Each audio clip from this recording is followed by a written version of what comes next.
తిరిగి మళ్ళీ steel plant గురించి, ఎందుకంటే గాజువాక్ని రేపు రిప్రజెంట్ చేయబోతున్నటువంటి సందర్భంలో, అక్కడి నుంచి అభ్యర్థిగా పోటీ చేస్తున్నటువంటి సందర్భంలో స్టీల్ ప్లాంట్ ప్రైవేటీకరణ విషయంలో నీ స్టాండ్ ఏంటన్నటువంటి చెప్పకుండా వెళ్ళిపోతావా? నువ్వు ఆ నిర్ణయం ప్రైవేటైజేషన్కి సంబంధించినటువంటి నిర్ణయం తీసుకొని దాని మీద ప్రక్రియ మొదలుపెట్టినటువంటి భారతీయ జనతా పార్టీతో జతకట్టి ఈరోజు మళ్ళీ వచ్చి నువ్వు నీ స్టాండ్ ఏంటో చెప్పకుండా నువ్వు పారిపోతే ప్రజలు మాట్లాడాలనుకున్నావా, లేకపోతే ప్రజలు ప్రశ్నించనుకున్నారా? స్టీల్ ప్లాంట్ ప్రైవేటీకరణ విషయంలో మొదటి నుంచి వైఎస్ఆర్ కాంగ్రెస్ పార్టీ స్టాండ్ నిన్న కూడా మేము వ్యతిరేకం, ఈరోజు కూడా ప్రైవేటీకరణ వ్యతిరేకం, రేపు కూడా ప్రైవేటీకరణకు వ్యతిరేకం. మరి ఈరోజు భారతీయ జనతా పార్టీతో జతకట్టినటువంటి చంద్రబాబు నాయుడు గారు ఏం సమాధానం చెప్తారు దాని గురించి? నిన్న అంటాడు మా భర్తను గెలిపించండి, మా శాసనసభ అభ్యర్థిని గెలిపించండి, వెళ్ళి పోరాటం చేస్తాను. పక్కన పార్టీని పెట్టుకొని పోరాటం చేయడం ఏంటి నాకు తెలియగలుగుతాను.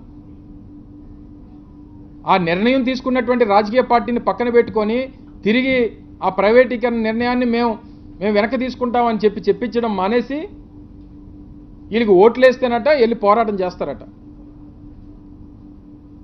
స్టాండ్లో ఎక్కడా కూడా తేడా లేదు. మొదటి నుంచి ఆ పోరాటానికి మద్దతు ఇస్తుంది వైఎస్ఆర్ కాంగ్రెస్ పార్టీ. అవసరమైనటువంటి ప్రతి క్షణం నిలబడింది వైఎస్ఆర్ కాంగ్రెస్ పార్టీ. 1150 రోజులుగా దాని మీద పోరాటం చేస్తే మద్దతు ఇచ్చింది వైఎస్ఆర్ కాంగ్రెస్ పార్టీ. ప్రభుత్వంలో ఉండి అన్ని పోరాటాలకి లా అండ్ ఆర్డర్ ఇష్యూస్ వచ్చినా ఆ పోరాటాలకి మద్దతు పలికాం. ఈ రోజు వరకు ఒక్క కేసు కూడా ఏ ఒక్కరి మీద నమోదు చేయలేదు. ఎందుకు చేయలేదు?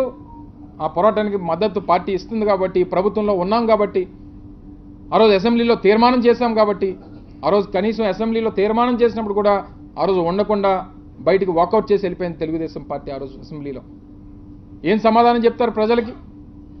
ఈరోజు తిరిగి ఓట్లేస్తే ఏం చెప్తావు? రేపు నిజంగా తెలుగుదేశం పార్టీ అభ్యర్థికి ఓట్లేస్తే ఏం చెప్తావు? సార్ ప్రైవేటీకరణ చేసుకోమని చెప్పి గాజువాక నియోజకవర్గ ప్రజలు ఆమోదం తెలిపిస్తారండి, మీరు చేసేసుకోవచ్చు అని చెప్తావు. నీ సంగతి తెలీదా? ఏ రకంగా ప్రత్యేక హోదాను తాకట్టు పెట్టావో ప్యాకేజ్ కోసం, నీ కాంట్రాక్టుల కోసం పోలవరం ఏ రకంగా తాకట్టు పెట్టావు, ఇవన్నీ గతంలో ప్రజలు చూశారు. నీ తాలూకు అబద్ధపు మాటలు విని ఇంకా నమ్మి మోసపోవడానికి ఎవరు సిద్ధంగా లేరు. నేను నా గురించి కూడా ప్రత్యేకంగా మాట్లాడుతూ కార్పొరేటర్ నుంచి ఈరోజు ఈ స్థాయికి వచ్చాడు, ఏదేదో మాట్లాడుతున్నాడు. నేనేం బ్యాక్డోర్ పొలిటీషియన్ కాదు. ఈరోజు అదే గాజువాక నియోజకవర్గంలో పుట్టి పెరిగి దాదాపు 60 సంవత్సరాలుగా ఆ ప్రాంతంలో నాయకత్వం చేస్తున్నటువంటి కుటుంబం నుంచి వచ్చా. నా తాత ఆ ప్రాంతంలో ఎమ్మెల్యేగా పనిచేశారు, నా తండ్రి ఆ ప్రాంతంలో ఎమ్మెల్యేగా మంత్రిగా పనిచేశారు.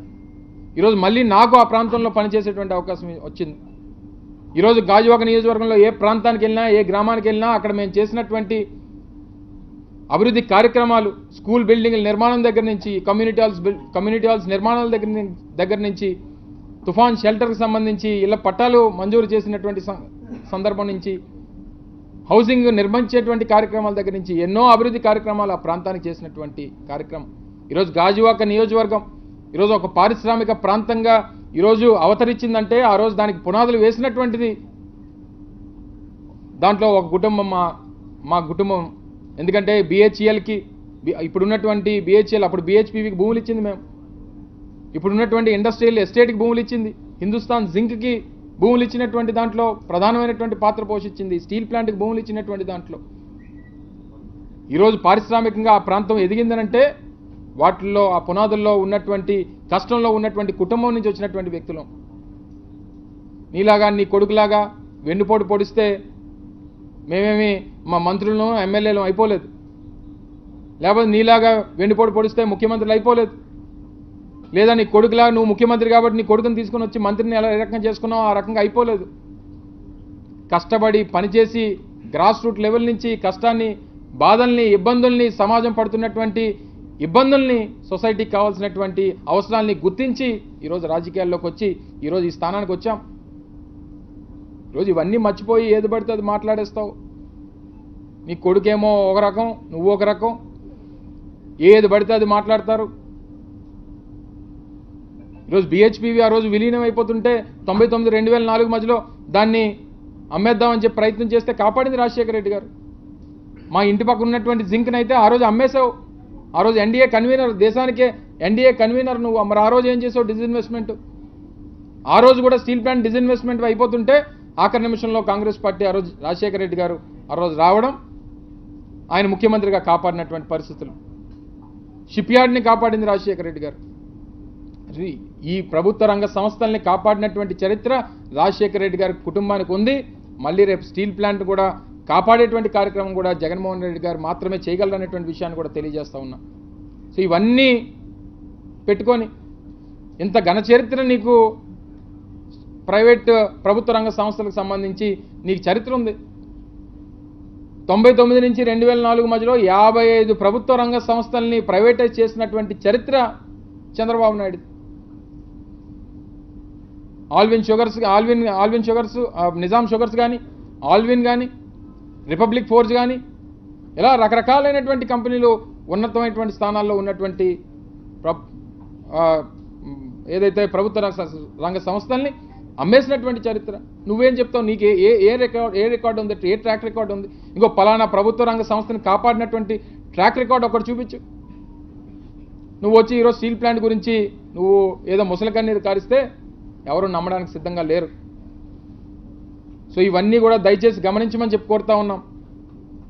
ఇవన్నీ విషయాలన్నింటినీ కూడా ప్రజల్లోకి తీసుకెళ్ళాలి. మీ ద్వారా ప్రజలకు చెప్తాం. 10 సార్లు సమావేశాలు జరిగినప్పుడు చెప్తాం. ప్రతి ఒక్కరికి తెలియజేస్తాం.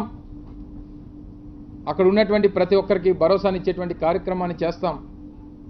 సో తప్పకుండా రానటువంటి కాలంలో మళ్ళీ తిరిగి వైఎస్ఆర్ కాంగ్రెస్ పార్టీ రాష్ట్రంలో అధికారంలోకి వస్తుంది. దాన్ని ఆపేటువంటి శక్తి ఎవరికి లేదు. ఎంతమంది కలిసి వచ్చినా, ఎన్ని కుతంత్రాలు చేసినా, ఎన్ని దాడులు చేసినా, ఏ రకంగా ఇబ్బందులు పెట్టాలనేటువంటి ప్రయత్నం చేసినా దేనికి వెనకడుగేసేటువంటి ప్రసక్తే వైఎస్ఆర్ కాంగ్రెస్ పార్టీ నాయకత్వానికి లేదు. దయచేసి గమనించి ఇప్పటికన్నా ఈ పనికిమాలినటువంటి చర్యలు మానుకోండి. ప్రజల నుంచి వస్తున్నటువంటి స్పందన చూసి తట్టుకోలేకపోతే ఇంట్లో కూర్చోండి. అంతే తప్ప జగన్మోహన్ రెడ్డి గారి మీద దాడులు చేయాలనేటువంటి ప్రయత్నమో లేకపోతే ఇంకో రకంగా ఇబ్బంది పెట్టాలనేటువంటి ప్రయత్నమో మానుకుంటే మంచిది అనేటువంటి విషయాన్ని కూడా ఈ సందర్భంగా తెలియజేసుకుంటూ మరొకసారి మిమ్మల్ని అందరినీ హృదయపూర్వకంగా నా కుటుంబ సభ్యుల్లా భావించే మిమ్మల్ని అందరినీ, సరే చాలామంది చాలా ఛానల్స్ ఉన్నాయి, చాలామంది పత్రికా మిత్రులు ఉన్నారు, మీడియా సోదరులు ఉన్నారు. కొన్ని ఛానల్స్కి మీ యాజమాన్యాలకు ఉన్నటువంటి ఇంట్రెస్ట్లని మాకు తెలుసు. వారికి ఉన్నటువంటి ఆలోచనలు, వారికి ఉన్నటువంటి పరిస్థితులు తెలుసు, కాదనట్లేదు. కానీ వ్యక్తిగతంగా మీతో ఉన్నటువంటి చనువు, మీతో ఉన్నటువంటి సంబంధంతో రేపు గాజువాక నియోజకవర్గ అభ్యర్థిగా పోటీ చేస్తున్నటువంటి సందర్భంలో మీ అందరి సహకారం ఉండాలని చెప్పి కోరుకుంటూ మరొకసారి ఈ అవకాశం ఇచ్చినటువంటి మీ అందరికీ ధన్యవాదాలు, కృతజ్ఞతలు.